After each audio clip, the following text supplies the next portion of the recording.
I'd like to talk to you about an area of the spine called Atlas C1.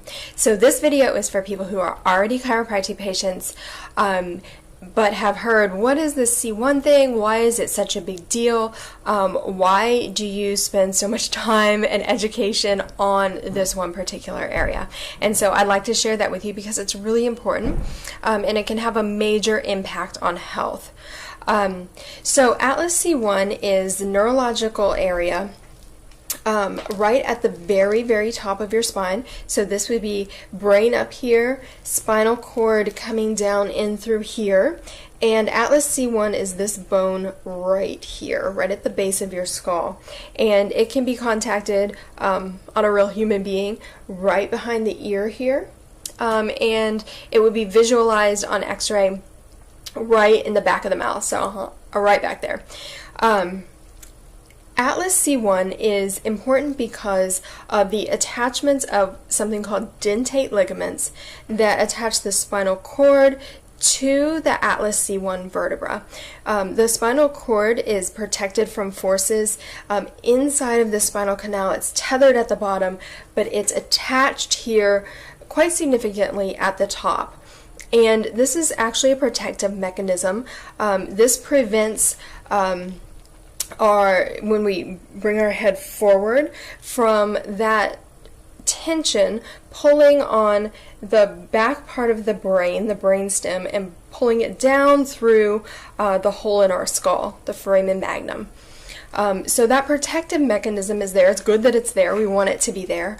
But what that also means, because this is so tethered, is that if we have then any turning or twisting at this top neurological level, we're going to end up with torque and turn and twist on the spinal cord itself.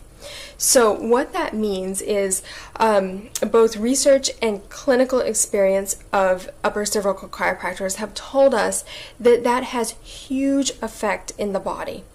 So what we're looking at neurologically is an area of the spinal cord that is going to be affected by that, which includes nerve information that goes up and down, so to the body and back to the brain. So we've seen functional MRI that shows that this affects fluid that flows through the brain and nourishes your brain cells. It can affect energy and hormone levels.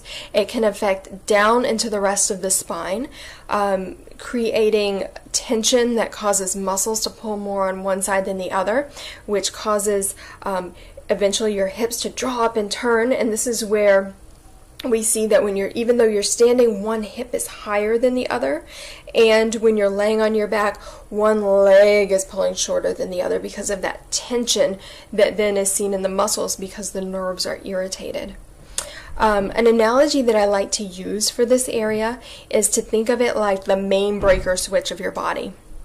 So if we think of our nerve system a lot like the electrical system of our home, we have our breaker box in the garage, and it protects our house from fire. If we overload a circuit, it's going to blow a fuse.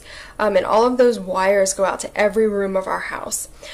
So say we're in the bathroom and we've plugged in our hairdryer, we've plugged in our curling iron, and then we go and we're going to get crazy, and we also want a flat iron. So we plug that into and blow a fuse. We've blown a fuse because we've overloaded the circuit. Well, that can happen in our body too. We overload circuits in a number of ways with stress. So physical stress, emotional stress, chemical stress, all of those three things coming into our body can overload our body's circuits. And that's what chiropractors call a subluxation or nerve distress. So that's in any neurological area of the spine. Any vertebra can experience that at the nerve tissue level.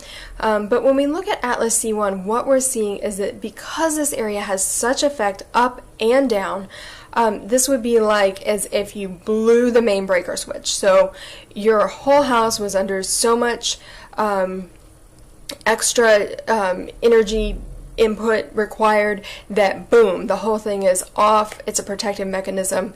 You're going to have to unplug a few things and take care of that problem before you're going to be able to use your electricity again.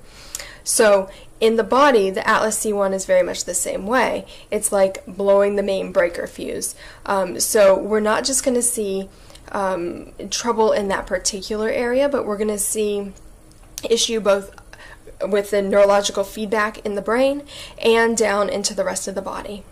A really easy example to understand about this is that oftentimes we have people who come in that are feeling things, experiencing pain in their low back. And because we always start with Atlas C1, if that's an issue, it's going to be primary. When we relieve that neurological tension, that stress at Atlas C1, what that does is allows the muscles to relax, allows the torquing of the hips and the tension then that the person is feeling way down at the other end of their spine to release. And then the person can finally have some resolution. And these sometimes are people who have been under excellent chiropractic care in other offices, but perhaps did not have the Atlas C1 focus. Instead, the focus was at the area where the body hurt, instead of taking a step back and figuring out where the problem actually originated. This is not just for pain issues. My own experience on how I became a chiropractor is that my son had an Atlas C1 subluxation that was creating ear infection issues, and once that was resolved for him, he was ear infection free, and he's a well-functioning 17-year-old now.